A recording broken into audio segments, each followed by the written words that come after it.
EPC, I had a microphone. I didn't know what I was doing, but I taught myself. I taught myself how to make beats. I taught myself how to write lyrics. I taught myself how to dance. I taught myself. I taught myself. I never stopped. Now I'm still learning how to. I can't say I'm on a big I'm on my own podium. I'm better than whoever. But I have experience in a lot of things: hosting shows, DJing, MCing. I love art, dog. So from that time, I was able to produce my first project, The Real Is I, which is I think 2016, 2017. Yeah, that's Real Is I, and Real Is I was my introduction into for those around me, not even for a fan base, for those around me to understand Uti. I'm able to make a project musically or express myself musically for them, which is why I call it Real Is I. It's Bonisa through music. At that time it was different genres. I was already trying to be super versatile as compared to now. There's a sound that I'm trying to scout. Yeah, man, it's been a venture, but it's been interesting. So what was like the real reason for you to drop that project? Because I'm getting a vibe whereby you were probably looking for validation from them first before you came out to the entire public as a musician. I guess. And did the guys like give you like their honest opinions? Were they behind you, like coming to your show? Definitely. I always associate myself with General Magisho. Kamala, reason why he's my friend, he'll always tell me if I'm doing in the error. Those are the type of people you need to associate yourself with, not people that will just gas you up all the time. So at that time when I put out the project, I put it out because I was like, I can do it. I can produce my own entire project. Even though at the time, it wasn't as of quality, but I had that being that belief. I stopped working with a lot because we have different mentalities and whatnot. But I would say a person who's buzzing or bubbling under. I have produced something. Not just Biggie, he's a great artist coming up, the eminent fan from Shawelo originally. They live in Green Village now, shout out to them. They've worked with the likes of Uchi Chilame, they've worked with the likes of Ira, worked with the likes of Zabe, Duncan. That boy is flying. He's really, really, really flying. So I've worked with him, he's my boy, he's our boy, he comes around most of the time, we make music. Exclusive, we have music with the boy. So when is the music coming out? Man, because I know with you you're not the kind of artist where the fans have to wait for like years and months and procrastinations. Dog, the last time I made a song was yesterday with these guys. Wow. So we're always making, this is not something as like it's our lifestyle. Like if we have something we feel we need to portray that in a song, whether it's fun, whether it's really serious or whatever. So we're always putting something out. With him, right now putting out what we're putting out is just to make sure it is in a section so we can get even those people that think as for interested so that when we put out a real project, we put in a lot of effort into putting it out. Like with the project we have with Ube. We have one that's out, but it was a little, because we just decided we were gonna drop it. It was just that excitement of it, just energy, so we just dropped that song, but we kept the others that we made with him because we wanna do it the right way now. See, marketing, do everything yourself, DIY. My boy. True. Was like 6 years old. MT, so definitely I do see which like something big is coming out with you guys, even if it's drop. But people will feel like, my last week, you are in studio killing it, And I'm seeing you, I'm following you on Instagram as well, right? So,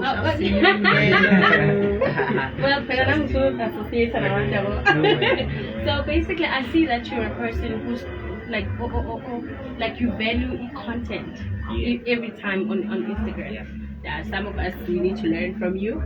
So I see that you like basically we are trying content. So what, like saying and then you decide for today? Literally. First thing this nigga does in the morning is take his camera, decide to shoot something. It's these days.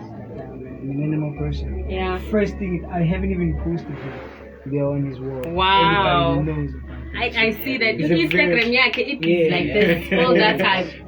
Yeah, I mean, like, if I'm not that popping, you know, I will be. Yeah, Mark my words. Yeah. Definitely, Definitely. But- and you had it first live workshop. Thank you. Danko. Definitely, yeah, but also I do understand which is sometimes is kati sine, yeah, you're like everything has its own time, basically. Yeah, so true. I don't rush the process. Yeah, well, I'm not that young, I'm not that old either, but I'm patient. I'm patient enough to know which if I stick to what I do, I'm gonna get there. Yeah, well, as well as the homies around me, as well as the people that put me onto such platforms as well, destined for greatness. You know what I'm saying? So, it's like that. It's like that. Okay, man. So, ladies and gentlemen, the song that we opened up with was called Kill Oppression. Kill oppression. Kill Oppression, and it's produced by Bruce Dee, and you heard it from the man himself, which is like a producer, you know, basically he's a creative artist of all sorts, our DJ. So man, like the DJ, you know, like I'm also scared. What type of numbers do you play?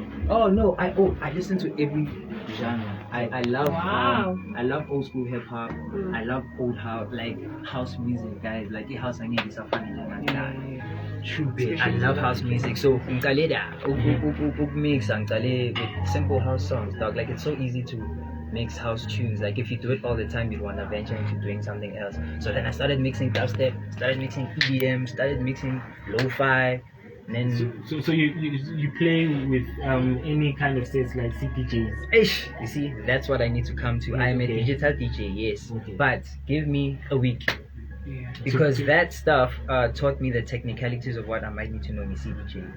I paid it's probably enough the attention. same thing. It's just that with CDJ, it's mobile and physical. Yeah. And the meluwazi amaways wako, you have to know BPM engoma, the genre of the songs, the mood of the crowd. So It's it a all lot, plays it's a well lot. together. So when I like from coming from a space whereby like you as Valley Lekone, you know, and now you're venturing out, you're also a dancer. Sure. Did you start with e-house music as a dancer or Actually, hip-hop camping? Mina, I'll be honest, man, 2007 ninga shashai nina buskri so besungba amapuchwa so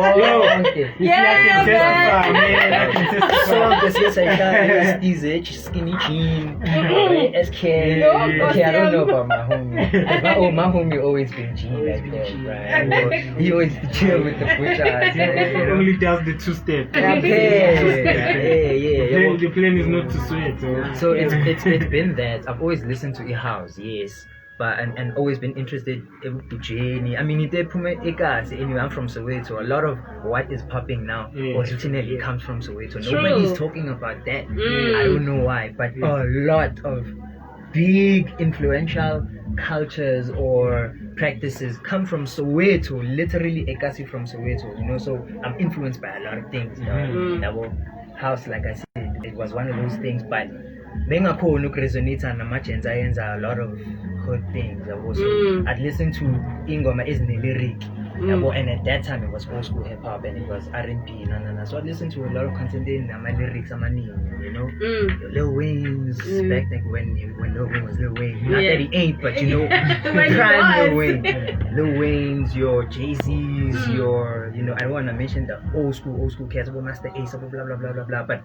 Yeah, like I'm an all-round musician, dog, and I condone that to everybody. With hey, if you are going to associate yourself with music, please don't limit yourself, because you're gonna get a chance whereby let's say you the opportunity to work with a person who does a totally different genre. Exactly. Like, because njengoba ngisho ukuthi ubheki bengatshela ukuthi would he even jump on that's how you get. So I was like, wow. Most of us forgot which those guys used to do. So I was like, what happened? But he delivered. Understand? And so I understand where you're coming from and what you're saying. So my question is, because I just want to ask this question: what inspires your hairstyle? Because you were like this before Costa Stitch was in the picture. Thank you. So I know. I BLURPLE cult, I love you. Y'all can back what Ulelo just said right now.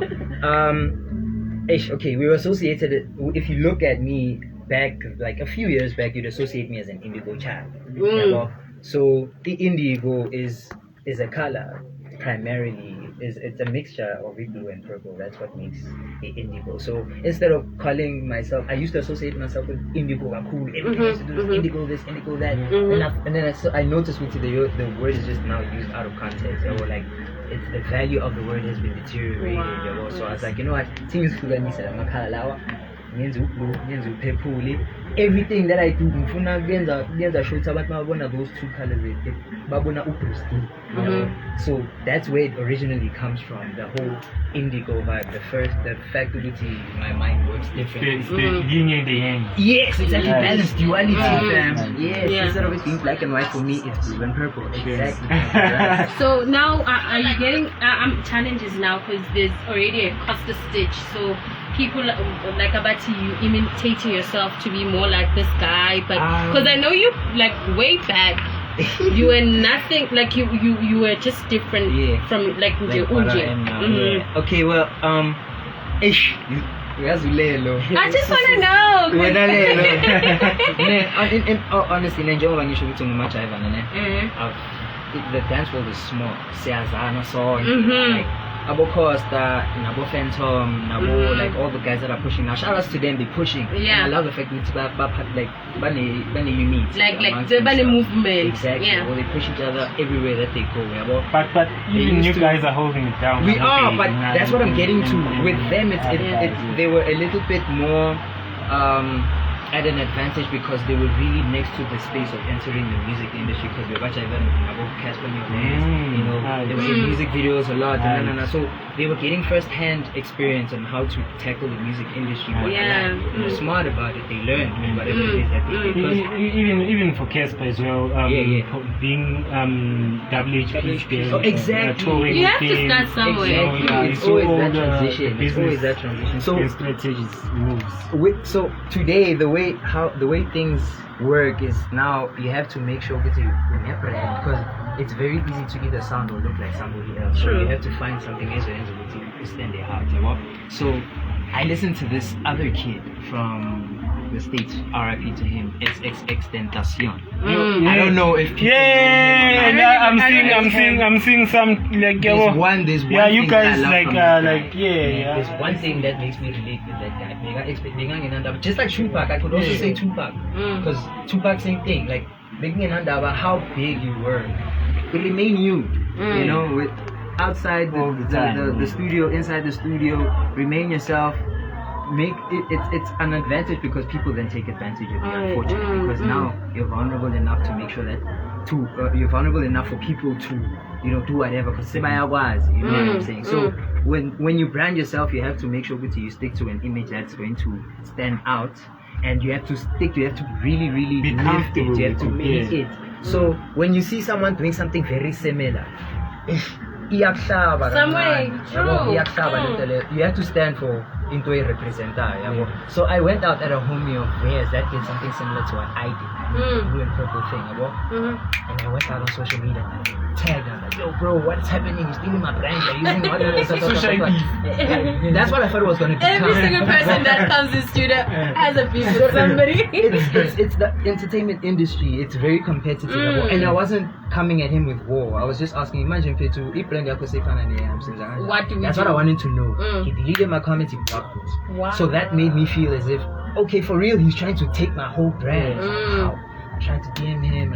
I get my people to talk about this thing because he blocked me. I can't do anything. Other people went there. They did things for me. They talk. We sorted it out because he eventually got my numbers from Uping. Because I need to visit Chiva. So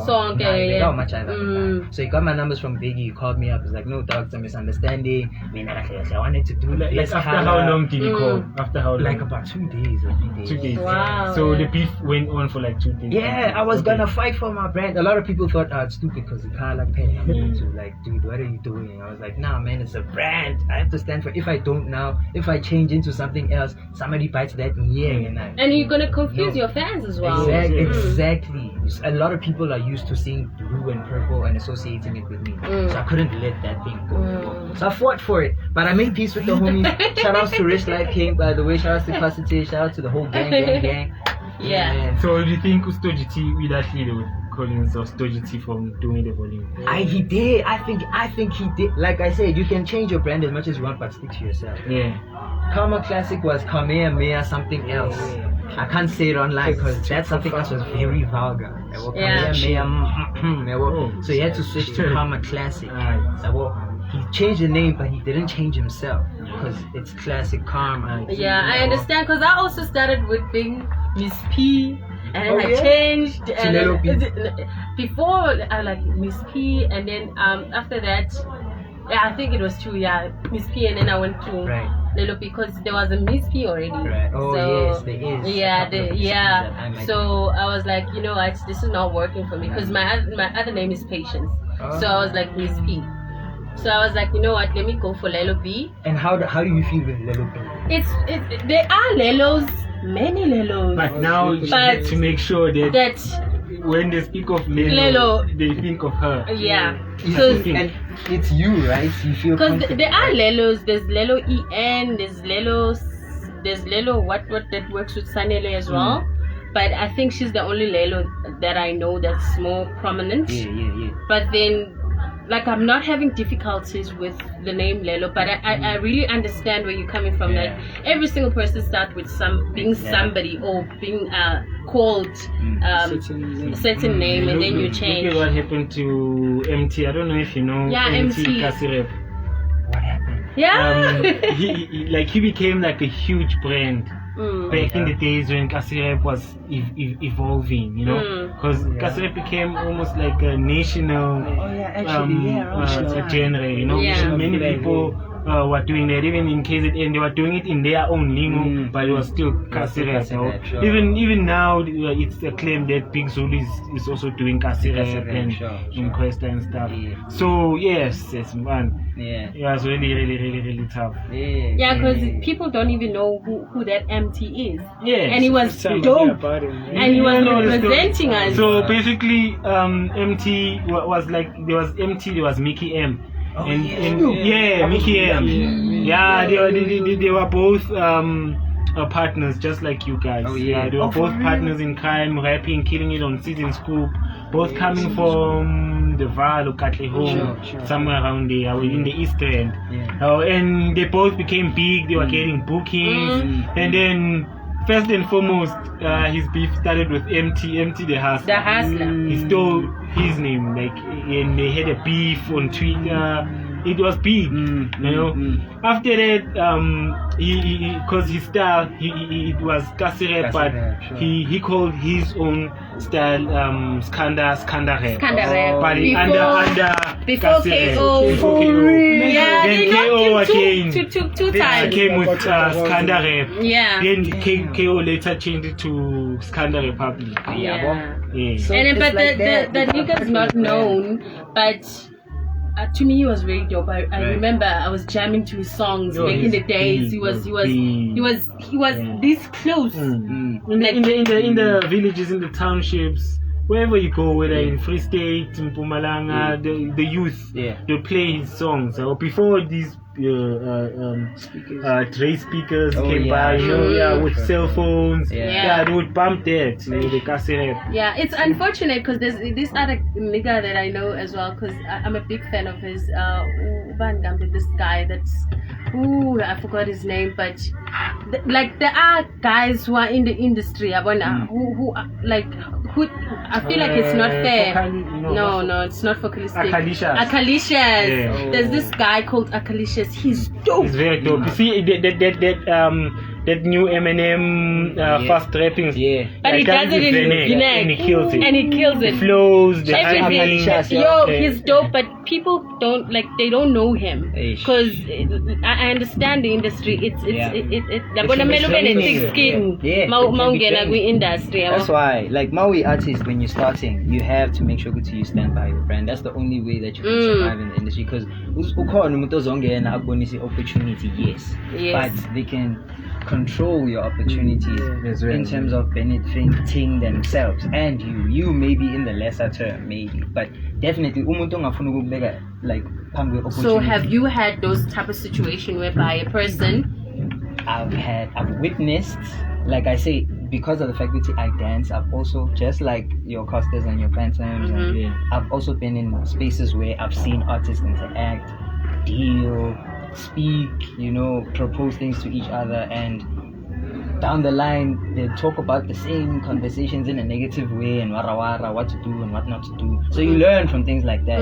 Instead of putting everything out there, be smart with who you talk to and how you present yourself, so that nobody has anything on you in terms of like maybe if konito uyenzayo in the industry ebhazisa abanye abantu, nobody has that thing against you engabeka phansi, like that dirty secret because that you have. They say it takes years to build a reputation and a few seconds Exactly. So is that what you kind of like explaining in Kill Oppression, the song that you done? In Kill Oppression, I explain a lot of things that we want to talk about, but we don't really talk about, especially in a song.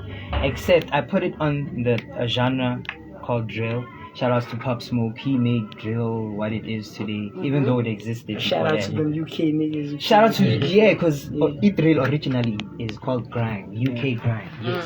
So I used that genre of that song in Kill Oppression just so that even though when you read the title, you're already expecting, oh my gosh, like, this guy, he's conscious, which I do, but in a fun way, which is my music. I feel like I talk about things that are thought-provoking, because you gotta cater for the youth as well. Can't be really stuck up. It's quoting about you know what I'm saying? So yeah, with Kill Oppression, I just talk about little things like GPV, like little things that are being talked about in J, like come out of your suppressed feeling, just come out of that. Right, ladies and gentlemen, there you hear it from Bruce Dee and his accomplice, man. I keep forgetting your name. Classic.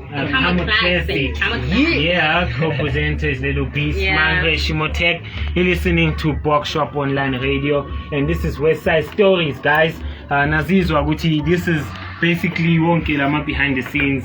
You're getting to know Bruce Dee, who he is, where he's coming at, where is he going with this music stuff. So we're going to be playing the second jam and we're going to come back after that.